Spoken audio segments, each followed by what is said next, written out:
There's a second APAC out there, and nobody's talking about it.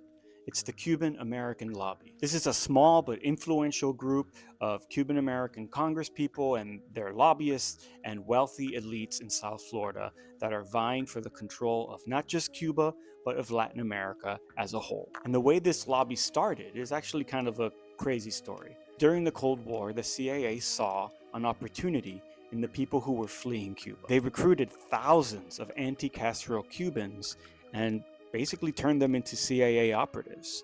Many of those recruits would later be part of the Bay of Pigs invasion. They were responsible for assassinations and bombings all over the hemisphere, but especially for the bombing of Cubana Flight 455. This was a flight that had 73 Cubans on it. These two men are alleged to have put a bomb on the plane and exploded it, killing everybody on board. The worst part is they were acquitted despite a mountain of evidence against them. Okay, stick with me. The guy who is financing a lot of this at the time is a man named Jorge Mascanoso.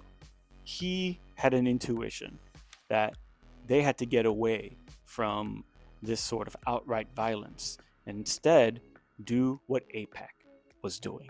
And what they learned from AIPAC is Congress is the key. So what Mascanosa did is he started this organization called the Cuban American National Foundation. And the Cuban American National Foundation became the nexus of the hardliner, pro-sanction, pro-intervention, pro-blockade movement in Miami, Florida. They ran a bunch of anti-Cuba candidates in South Florida, and they started winning. The first of these was Ileana Ros-Lehtinen, who ended up being a member of Congress for decades. We also have the Diaz-Balarts, we have Maria Villa Salazar, we have Carlos Jimenez, we have Ted Cruz, and of course, we have Marco Rubio, who started as Ileana Ros-Lehtinen's intern and has worked his way all the way up to being Secretary of State. And between the people they elected and the influence that they managed to wield in other ways, I would say this is one of the most successful lobbies in Washington. And I don't think it's a coincidence that these two lobbies that have such outsized influence on what the United States does abroad are connected to each other so fundamentally.